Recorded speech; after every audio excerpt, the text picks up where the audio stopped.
제가 잘 아는 회사를 경영하고 계시는 한 집사님 계신데요. 이분이 제가 알기로는 분명히 대표이사이신데 명함을 주시는데 보니까 직함에 상무 이렇게 써 있어요. 그래서 제가 좀 이상해서 물어봤습니다. 그럼 이 회사의 사장은 누구신가요? 그랬더니 이분 답이 재밌습니다. 하나님이십니다. 하나님이 이 회사의 주인이고 저는 그분의 명을 따라서 일할 뿐입니다. 제가 목사보다 낫다. 제가 그렇게 생각을 했어요. 저는 부목사 시절에 마치 담임 목사처럼 일했습니다. 이것이 꼭 필요하다라고 생각이 되면 그 누구의 눈치도 보지 않고 일을 저질렀어요. 근데 그걸 또 담임 목사님도 장로님들도 나무라지 않고 이쁘게 보고 다 받아줘요. 그러니까 계속하는 거죠. 또 이런 일도 있었는데 이제 교회당을 건축하는데 한 230억 원 정도 예산이 드는 큰 일이었죠. 그 건축위원회를 이제 구성을 했는데 거기에 이제 목사로는 저 혼자 딱 들어가 있어요. 근데 제가 그 첫 회의하는 시간에 그랬습니다.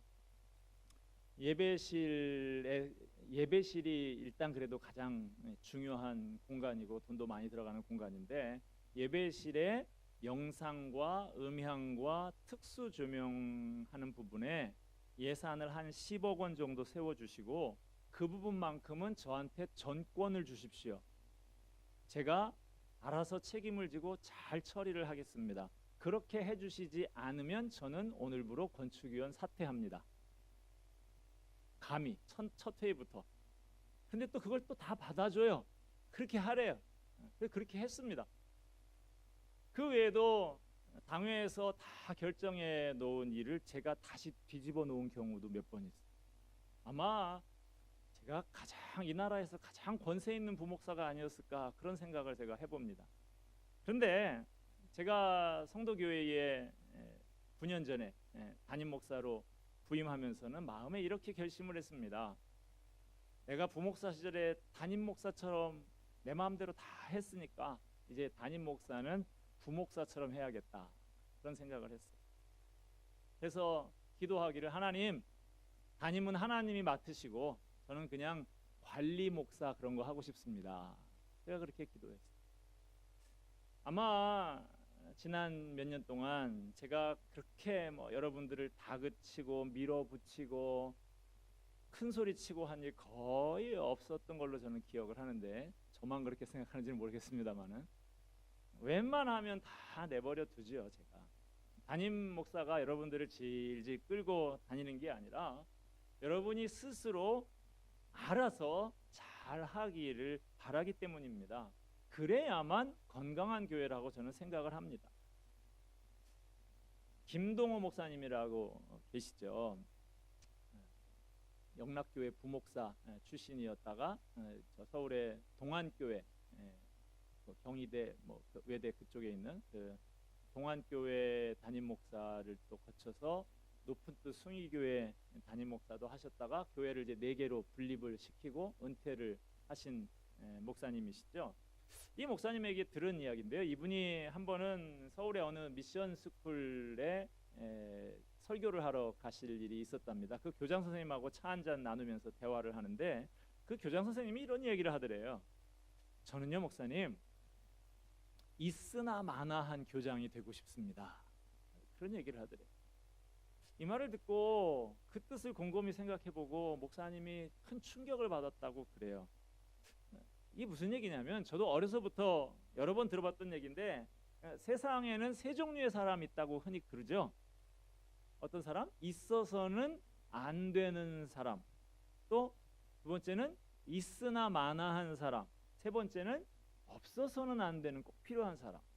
이 중에 어떤 사람이 되어야 하느냐? 너희들은 없어서는 안 되는 사람이 되어라. 그런 얘기를 제가 여러 번 들었던 것 같아요. 그런데 의외로 이 교장 선생님은 있으나 마나한 교장이 되기 위해서 힘쓰신다는 거예요. 그 의미를 생각해보고 그로부터 목사님도 한결같은 소원과 기도가 저도 있으나 마나한 목사가 되게 해 주시옵소서 그렇게 기도했다고 그럽니다. 여러분, 이분들이 하는 말에 이해가 가십니까? 이거 아주 차원이 높은 얘기를 하고 있는 거예요. 그분들이 추구하는 리더십에 관한 이야기를 말하는 겁니다. 어떤 사람이 훌륭한 리더인가? 없어서는 안 되는 리더도 좋은 리더지만 그보다 더 훌륭한 최고의 리더는 있으나 마나한 리더라는 거예요. 어떤 정치 평론가가 그런 이야기를 하더라고요. 한국의 정치인들은 다 너무 유명하다고. 우리나라 대통령이 누군지 모르는 사람 있습니까? 그런데 사실은 외국에 나가보면 자기네 나라 총리나 대통령이 누군지 모르는 그런 국민들이 많이 있다는 거예요. 근데 모든 국민이 다 아는 게 정치를 잘하는 걸까요? 도대체 우리나라 총리가 누군지도 모르는 사람이 정치를 더 잘하는 걸까요? 생각해 보시기 바랍니다. 없어서는 안 되는 리더십, 어떤 조직의 기초를 다질 때는 필요한 리더십입니다. 그러나 그와 같은 리더십을 계속해서 유지하게 되면 조직에 문제가 생깁니다. 그와 같은 리더십으로 조직을 계속 끌고 나가게 되면 그 사람이 있으면 일이 잘 돌아가지만 그 사람이 없으면 되는 일이 하나도 없는 아주 나약한 조직이 되고 마는 것이죠. 정말 훌륭한 리더는 그 사람이 있을 때도 잘 하지만 그 사람이 없을 때도 모든 일이 별 문제 없이 잘 조직을 만드는 사람이에요. 그 리더가 있으나 없으나 흔들림이 없이 한결같은 조직, 그게 건강한 조직이고 그런 리더가 탁월한 리더인 것이죠. 저는 부교역자들에게 이런 말을 몇 번 한 적이 있습니다. 당신이 정말 좋은 교역자인지 아닌지는 당신이 사임하고 떠나간 다음에 검증이 되는 것이다. 당신이 떠나가고 나온 다음에 당신이 맡았던 사역이 금방 구멍이 나고 맡았던 부서가 갈팡질팡 흔들리고 사람들이 당신만 오로지 그리워하고 있다고 하면 당신은 사역을 잘한 게 아니라 못한 거다. 결국에 예수님의 제자를 만든 게 아니라 당신의 제자를 만든 것이 아니겠는가? 여러분, 제 말이 무슨 의미인지 아시겠습니까? 아까 그 교장 선생님이 하셨다는 말이나 김동호 목사님이 한 말이나 제가 한 말이나 다 같은 맥락인 거예요. 지난 주일에 이어서 오늘도 같은 본문을 한 번 더 살펴보는데요. 하나님은 40년 동안 하나님께 충성한 모세에게 나는 너에게 가나안 땅에 들어가는 것을 허락하지 않겠으니 이제 마지막이다. 한번 구경이나 하고 죽어라. 느보산에 올라가서 죽으라고 말씀을 하시죠. 모세는 하나님께서 큰 능력 주시고 크게 들어쓰신 위대한 선지자입니다. 이스라엘 백성들은 출애굽의 과정을 통해서 모세가 애굽왕 바로 앞에서 행한 큰 기사와 이적과 권능과 위엄을 직접 목격을 했습니다. 누가 뭐래도 모세는 가나안 땅에 최우선으로 들어갈 만한 자격이 있는 사람입니다. 하나님께서 가장 귀하게 여기시고 충성된 종으로 인정한 선지자였어요. 물론 모세가 완벽한 사람인 것은 아니지만 지독히도 말 안 듣는 이 이스라엘 백성들을 40년 동안이나 속을 썩으면서도 가나안 땅 바로 앞에까지 인도해 온 모세였던 것이죠. 어느 원로 목사님의 이야기를 제가 들었는데 이분이 어느 시골길을 가다가 큰 나무 한 그루를 발견했는데 아주 오래된 고목나무예요. 이 고목나무 한가운데가 뻥 뚫렸더랍니다. 이 원로 목사님이 그걸 보면서 느껴지는 바가 있어서 이렇게 말했답니다. 나무야, 너는 목회도 안 했는데 어째서 그렇게 속이 썩어서 뻥 뚫렸냐. 여러분, 이분도 나름대로 사연이 있으셨겠지만 모세만큼 속을 많이 썩고 가슴이 뻥 뚫린 사람이 있을까요? 그런 모세를 가나안 땅이 뻔히 내려다보이는 느보산에서 죽으라고 하시다니 당사자도 아닌 제가 다 섭섭할 지경이. 그러나 그것이 결국에 진정으로 모세를 위하는 길이었던 것입니다. 모세가 없어서는 안 되는 리더의 수준에 머물고 마는 게 아니라 정말 차원 높은 훌륭한 리더가 되게 하기 위한 하나님의 배려였던 거예요. 우리 한국교회는 그 어느 나라 교회보다 없어서는 안 될 충성스러운 주의 종들이 많았던 교회라고 할 수 있습니다. 그분들의 충성, 헌신으로 말미암아서 한국교회는 세계 선교의 유례가 없는 큰 부흥과 성장을 경험했던 것도 사실입니다. 그런데 그런 우리 한국교회가 언젠가부터 휘청거리기 시작했습니다. 문제가 생기기 시작했어요. 약해지기 시작했습니다. 세상 사람들에게 지탄을 받는 교회가 되고 말았습니다. 그런 이유 중에 하나는 그렇게 평생을 헌신하고 충성했던 주님의 종들이 느보산에서 멈추지를 못하고 가나안 땅에 들어갔기 때문이다. 저는 그렇게 생각을 합니다. 이 교회는 내가 없으면 안 된다라고 하는 생각에 사로잡혀서 멈춰야 할 때 멈추지를 못했습니다. 물러서야 할 때 물러서지를 못했어요. 사라져야 할 때 사라지지를 못했던 것입니다. 그분들의 논리를 들으면 그래야만 교회가 혼란을 겪지 않고 안정된다는 논리를 내세우는데요. 얼핏 보면 맞는 것 같습니다. 그러나 한 사람이 없어졌다고 해서 금방 교회 여기저기에 구멍이 나고 갈팡질팡 흔들리고 교인들이 그분만 그리워하고 있다고 하면 그분은 사역을 잘한 게 아니죠. 결국 예수님의 제자를 만든 게 아니라 그분의 제자를 만들고 만 것이죠. 그런 수준의 교회라고, 그런 나약한 교회라고 하면 건강하지 못한 교회인 거죠. 어느 교회가 건강한 교회라고 하면 목사가 자리를 비워도 다른 목사가 그 자리를 채워도 목회를 해도 별 문제가 없고 흔들림이 없어야 건강한 교회 아니겠습니까? 모세가 느보산에서 죽으면 40년간 이끌어온 지도자를 잃은 이스라엘 백성들 큰 혼란에 빠질 것 같아 보입니다. 그러나 모세가 느보산에서 걸음을 멈추고 지도자 자리에서 물러나고 죽는 것이 하나님의 뜻입니다. 모세가 반드시 가나안까지 들어가야만 한다면, 모세가 없으면 나라가 혼란에 빠져서 엉망이 된다고 하면, 모세가 없이는 되는 일이 하나도 없다고 하면 결국 모세는 하나님의 종의 자리에 서 있는 것이 아니라 하나님의 자리를 차지하고 앉아 있는 것이죠. 모세는 느보산으로 올라가는 하나님의 말씀에 묵묵히 순종을 합니다. 억울하다고 펄쩍 뛰지 않아요. 자기가 없으면 안 될 거라는 생각을 하지 않습니다. 여호수아를 자기를 대신할 지도자로 백성들 앞에 세우고 축복을 합니다. 그리고 이스라엘 12지파의 이름을 하나하나 불려가면서 최선을 다해서 정성껏 축복한 다음에 느보산에 오릅니다. 가나안 땅을 한번 바라보고 조용히 물러나 골짜기에 내려가서 죽습니다. 아무도 모세가 어디에 묻혔는지 몰라요. 왜 그렇게 하셨을까요? 여러분, 모세의 묘가 어디 있는지 안다고 하면 어떻게 할 것 같습니까? 사람들이? 저도 거기 가보고 싶어요. 막 유명한 성지순례 코스가 되지 않을까 싶습니다. 묘를 크고 화려하게 장식하고 사람들이 찾아가서 참배를 하게 될 것입니다. 하다못해 그 모세가 만든 장대 위에다가 매달았던 놋뱀, 그것조차도 신성시하고 숭배하는 사람들이었지 않습니까? 사사 기드온이 만든 금 에봇, 그것도 온 이스라엘이 음란하게 위했다 그랬어요. 그러니 모세의 묘를 안다고 하면 거기 찾아가서 절을 하고 제사를 지내고 죽은 모세를 숭배하게 되지 않겠습니까? 그래서 그것을 방지하려고 하나님께서 모세의 묘의 흔적을 감추셨습니다. 아무도 찾을 수 없게 했어요. 여러분, 모세가 너무 안 됐습니까? 불쌍합니까? 아니에요.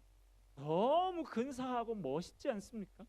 멈출 줄을 알았고 물러날 줄을 알고 사라질 줄을 알았습니다. 모세는 정말 믿음의 사람이었습니다.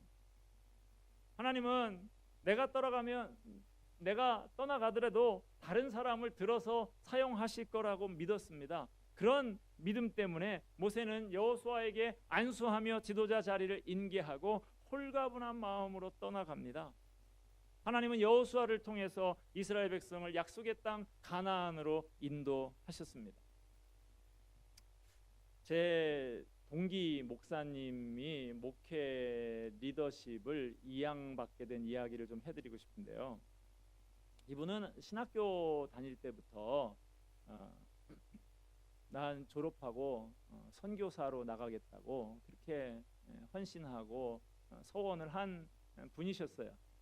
저 연세대학교 나오신 분이셨는데 이분이 그래서 졸업하고 또 선교 훈련 좀 더 받고 2년 만에 이제 중국 선교사로 그 자기 모교회 청년으로 자란 그 담임 목사님이 파송해 줘 가지고 이렇게 중국 선교사로 나갔는데 몇 년 동안 열심히 선교사로 사역을 하고 있는데 그 담임 목사님한테서 연락이 온 거예요. 이분이 아주 진지하게 말씀을 하시더랍니다. 내가 이제 목회가 좀 힘에 부친다. 그래서 몇 년 일찍 은퇴를 하려고 하는데 네가 돌아와서 내 후임 목사가 되어줬으면 좋겠다. 깜짝 놀란 거예요, 이분이. 목사님, 제가 선교사로 헌신한 거 잘 아시지 않습니까? 저 그럴 생각이 없습니다. 라고 단호하게 거절을 했다고 그래요. 그리고 시간이 또 꽤 흘렀습니다. 다시 또 담임 목사님에게 연락이 또 왔어요. 내가 당회를 열어서 장로들하고도 의견을 나눴는데 장로들도 다들 네가 후임을 맡는 것이 좋겠다고 한다. 이렇게까지 말씀을 하시니까 이분이 그러면 제가 이거 가볍게 결정할 수가 없고 충분히 기도하는 시간을 좀 가진 다음에 그렇게 결정할 테니 좀 기다려달라고 그렇게 하고 또 얼마 후 시간이 지났어요. 다시 또 이 담임 목사님한테 연락이 왔어요. 공동회를 열었다. 네가 후임으로 결정이 됐다. 본인한테 물어보지도 않고. 그리고 이 목사님이 이 선교사가 한국에 들어오지도 않았는데 바로 교회를 사임하고 자기가 선교지로 떠나버렸어요. 갑자기 후임 목사가 된 이 제 동기 목사님의 위임식 날이에요. 여러분 보통은 이분이 그 원로 목사님 이분이 그 교회를 개척하시고 수십 년 목회를 한 분인데 보통 어떻게 합니까? 새 후임 목사 위임식 하는 날 원로 목사 추대식 겸 새 목사 위임식 이치인식처럼 이렇게 하는 게 일반적이죠. 그 교회도 그렇게 기획을 한 거예요. 그런데 놀라운 것은 끝내 그 원로 목사님이 그 자리에 나타나지 않았어요. 그분이 이렇게 말씀을 하시더랍니다. 나는 진작에 장로들더러 그런 행사는 준비하지 말라고 그랬다. 나는 그런 자리에 갈 생각이 없다고. 사임한 목사는 후임 목사가 소신껏 마음껏 목회할 수 있도록 근처에 얼씬거리지 않는 것이 좋다고 나는 생각해 왔다. 그래서 아예 외국에서 들어오지도 않는데. 여러분 어떻습니까? 너무 근사하고 멋지지 않습니까? 저는 그 이야기를 듣고 감동을 받아서 소름이 다 돋더라고요. 야, 이런 분도 있구나. 어느 교회에 가서 이렇게 주보를 보면 담임 목사 이름 앞에다가 그 위에 원로 목사 이름을 적어 놓는 교회들이 있어요. 시무 장로 이름들 앞에다가 원로 장로들의 이름을 적어 놓고 있는 교회들이 더러 있습니다. 그 교회가 어떻게 돌아가는지 안 봐도 뻔히 보입니다. 노예가도요. 현재 심호하고 있는 목사 이상으로 은퇴한 목사님들이 노예를 주무르고 있는 노예들이 꽤 있어요. 도무지 물러날 줄을 모릅니다. 그런가 하면 방금 말씀드린 이런 멋진 분들도 있습니다. 모세 같은 분이 아닌가 싶어요. 좀 전에 제가 말씀드렸던 김동호 목사님 이야기를 하나 더 해드리고 싶은데요. 이분이 동안교회, 저 서울의 동안교회 담임 목사를 하던 시절에 교회당을 건축을 했습니다. 그런데 이분이 교회당 건축하는 중에 안식년을 가졌어요. 1년을 풀로 가졌어요. 교회당을 건축을 하는데 담임 목사가 안식년을 갖는다. 쉽게 생각하기가 어려운 일입니다. 더군다나 그때가 IMF 때. 그런데 이 목사님이 가진 생각은 오히려 이때가 가장 적절한 안식년의 타이밍이라고 생각을 했다는 거예요. 누구도 담임 목사가 없으면 안 된다고 생각하는 그때의 교회를 비워보자는 생각을 했다는 것입니다. 당회에다가 안식년 계획을 내놨고 당회원들이 또 그걸 또 동의를 합니다. 이분들도 대단한 분들이에요. 교회당 건축 중에 안식년을 하게 됐답니다. 안식년 중에 가급적이면 교회에 전화도 하지 않았대요. 전화하면 자꾸 뭔가를 의논하려고 들고 허락받으려고 할 것이 뻔하기 때문에. 안식년 기간 마지막 몇 달 동안 외국에 나가 계셨는데 그때 목사님의 어머니가 병원에 입원을 하셔서 병실로 전화를 했대요. 그런데 거기에 장로님 한 분이 문병을 왔다가 그 전화를 우연히 받았답니다. 그런데 장로님이 전화를 받자마자 하는 말, 목사님 교회 이상무 그러더래. 그래서 그 말을 듣는데 이 목사님이 아니 내가 오랫동안 벌써 자리를 비웠는데 교회가 이상이 없다니. 그때도 또 기분이 또 묘하더래요. 목사님이 깨달았답니다. 내가 없으면 교회가 안 되는 줄 알았는데 이게 착각이었구나. 믿음 없는 생각이었구나. 그 교회에서는 장로님들에게도 1년씩 안식년을 하시도록 한답니다.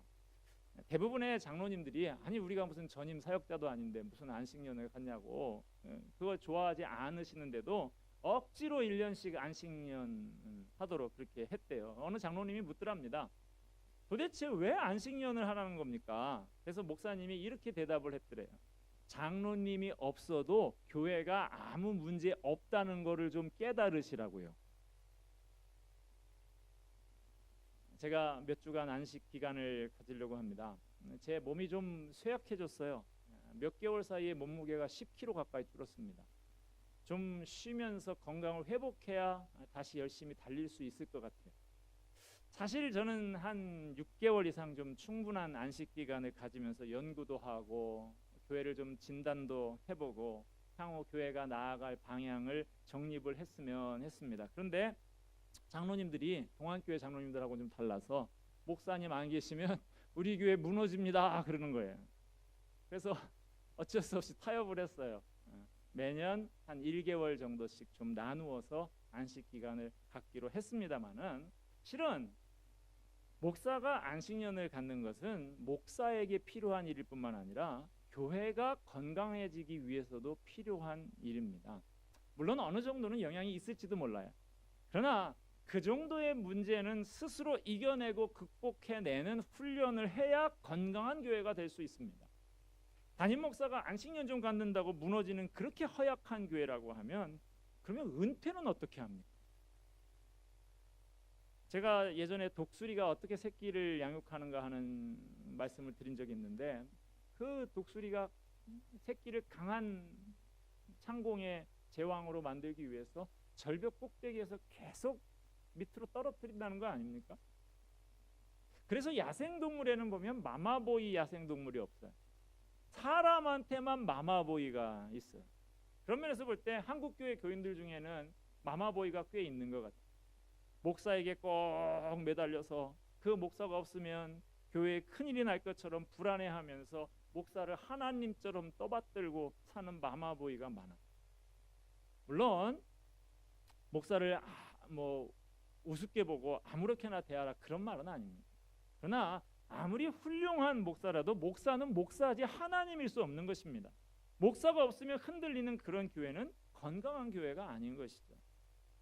사도행전 14장에 가면 루스드라에서 생긴 일이 나오죠. 바울과 바나바가 루스드라에 가서 선교를 할 때였습니다. 거기에 나면서부터 걸어본 적이 없는 선천성 앉은뱅이, 하반신 마비 장애인이 있었죠. 바울이 그 사람을 향해서 내 발로 바로 일어서라 라고 외칠 때 그 순간에 앉은뱅이가 벌떡 일어나서 걸었습니다. 이 놀라운 기적을 목격한 루스드라 사람들의 반응이 뜨거웠습니다. 이들은 사람이 아니라 신이구나 하면서 제물을 가지고 와서 그 앞에 제사를 드리려고 했어요. 여러분 어떻게 생각하면 바울과 바나바에게 얼마나 좋은 기회예요. 그간에 갖은 고생 다 하다가 이제 비로소 대접을 받게 됐는데 좀 누려보고 싶지 않겠습니까? 그러나 이 두 사람이 옷을 찢으면서 분개합니다. 여러분 어떻게 이렇게 이런 일을 할 수가 있습니까? 우리도 당신들과 같은 성정을 가진 사람이라 여러분에게 복음 전하는 것은 이런 헛된 일을 버리고 천지와 바다와 그 가운데 만물을 지으시고 살아계신 하나님께로 돌아오게 함이라.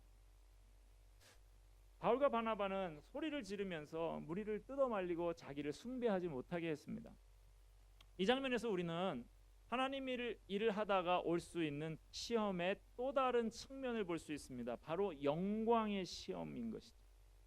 영광의 시험, 이것이 어떤 면에서 고난의 시험보다도 더 물리치기 어려운 시험입니다. 사람들이 나를 보고 박수를 치고 환호하고 열광을 하면 그것을 은근히 즐기게 되는 것이 인간의 속성입니다. 이 시험을 이기기가 대단히 어려운 것입니다. 사람들의 칭찬을 듣다 보면 나도 모르게 어깨가 으쓱한 마음, 그런 마음이 생길 수 있는 것이죠. 그러다가 하나님의 영광을 도둑질하게 될 수 있어요. 건강한 하나님의 교회를 다음 세대에게 물려주기 위해서 교회의 지도자는 모세처럼 죽도록 충성한 다음에 힘들어도 느보산으로 올라가야 합니다. 교회의 미래를 축복하고 자신의 후임을 축복하고 조용히 사라지는 거예요. 오늘 설교 제목을 제가 죽어야 산다 이렇게 잡았는데요. 원래는 좀 더 길게 잡았다가 수정을 했습니다. 원래 제목은 뭐냐 하면 모세가 죽어야 이스라엘이 산다 이거예요. 근데 꼭 공자가 죽어야 나라가 산다 뭐 이 책을 좀 패러디한 것 같아서 제가 그냥 죽어야 산다로 바꾸자 이렇게 했는데, 여러분 모세가 느보산에서 죽어야 이스라엘이 사는 거예요. 모세는 정말 훌륭한 사람이지만 그 일생에 가장 근사하고 훌륭한 점은 그가 죽도록 충성한 다음에 하나님의 명령을 따라서 묵묵히 느보산에 올라가서 죽은 것입니다. 예수님은 누구든지 나를 따라오려거든 자기를 부인하고 자기 십자가를 져야만 한다고 하셨습니다. 모세가 죽도록 충성한 다음에 느보산에 올라가서 죽은 것이 바로 자기 부인입니다.